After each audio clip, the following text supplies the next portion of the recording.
Thank you for joining me for another episode of the No Pressure Podcast. I am BDP1, your precocious presenter. Grab your favorite snack and hold on, because you're riding shotgun and have no idea where we're going.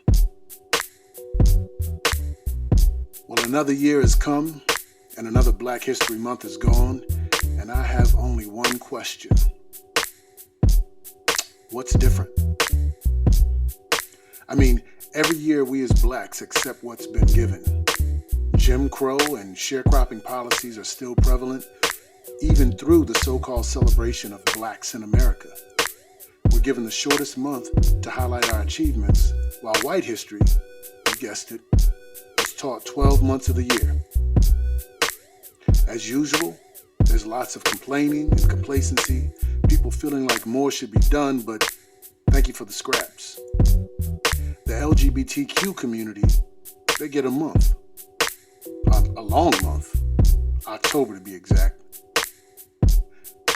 National Hispanic Heritage Month is 30 days and is actually recognized through 2 months. It's usually September 15th through October the 15th. Now I could go on and on, but what good would it do? Again, what has changed?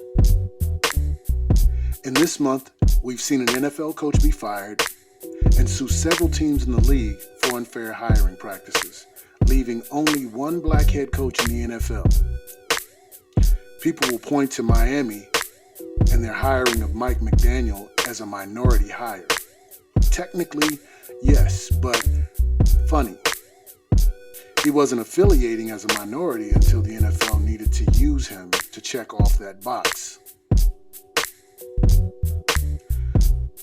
We saw 20-year-old Daunte Wright's killer, Kim Potter, a former Minnesota police officer with 26 years of experience, be found guilty of taking the young man's life following a traffic stop for having expired registration and an air freshener in the window.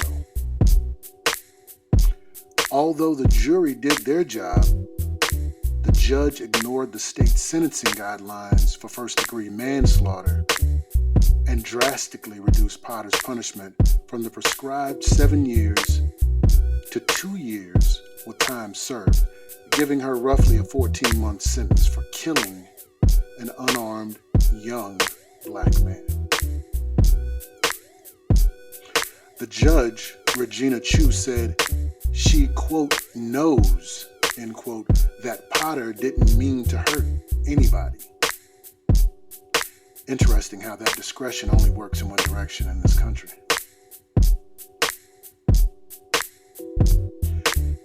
At Bridgewater Commons Mall in Somerset, New Jersey, video captures 2 teens getting into a fight. 30 seconds into the scuffle, you can see 2 Somerset police officers enter the frame. The white male officer separates the 2.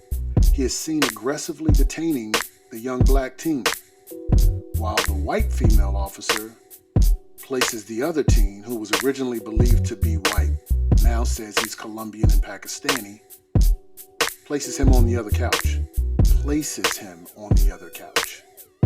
Undetained, no cuffs. The attention of both officers is squarely on the young black teen as they now have him face down on the ground, 2 knees in his back, and handcuffed. At no time was the other teen cuffed or detained in any way, even as he can be seen walking around the police as they manhandled the young black teen. This is under investigation, but as of now, no punishment has been implemented on the 2 involved officers.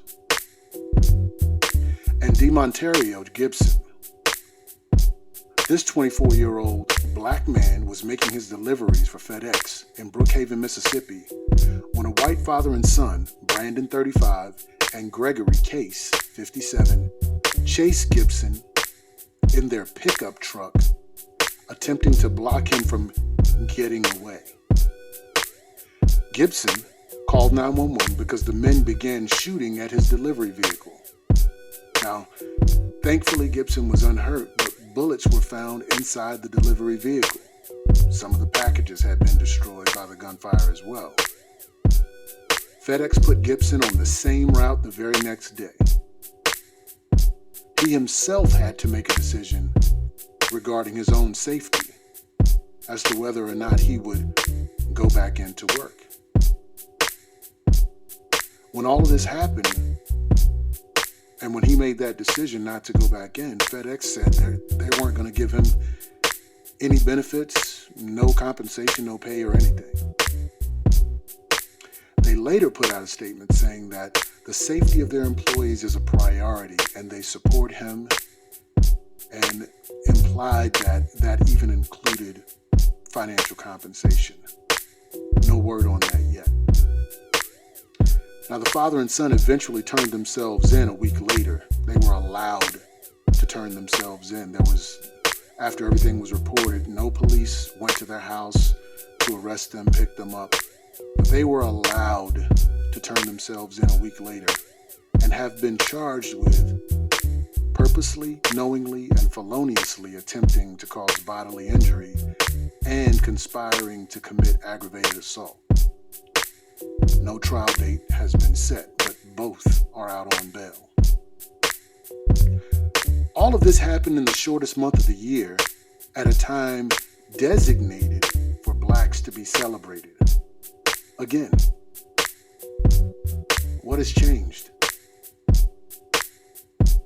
I spoke with a very prominent white businessman a few days ago, and as we conferred about topics like Russia and Ukraine, I shared with him some of the less popular current events relating to the black experience in America.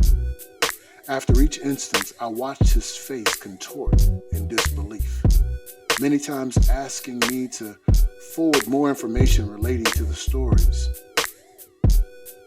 A couple of hours, we spent debating how change can occur. Ultimately, he offers that we, blacks and our allies, need to come at the situation from a softer perspective because we seem angry, and the people we're trying to appeal to only sense that anger. And they eventually shut down, never hearing, understanding, or caring about the issues. He said that we need to approach, quote, those people, them, letting them know that what we're describing could also happen to them. And I explained to him that it doesn't affect them the same way that it affects us.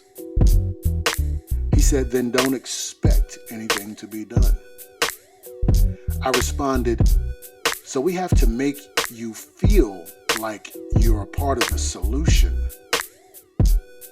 but none of the problem.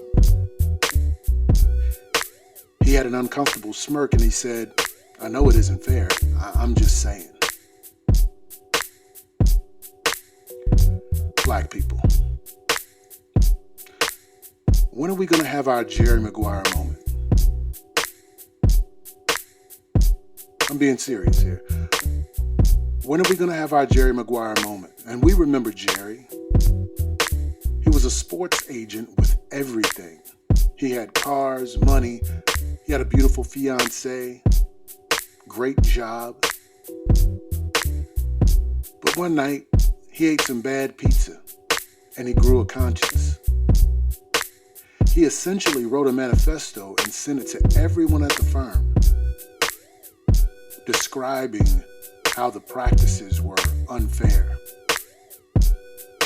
how they should be giving more to the people that they represented and taking less. The next day, he had a change of heart. He tried to get to the office to collect the copies he placed in their office mailboxes, but it was too late. And if you haven't seen the movie, you probably can guess that by lunchtime, Jerry had lost his job. His entire client book, with the exception of one mid-level football player. He'd made a decision and now had to live with the consequences. Are we so comfortable as a people that we no longer care about equality for us all, as long as we as individuals get our share? Because that's not why so many died for us to be here. When will we as people have the collective courage of our convictions? Fingers are easily broken, while a fist strikes a mighty blow, as Grandma said in Soul Food. Can we stand for something? Can we stand for anything? Those who ignore the past are certainly doomed to repeat it. So I hope you've enjoyed your 28 Days of Equality. Now back to our regularly scheduled program.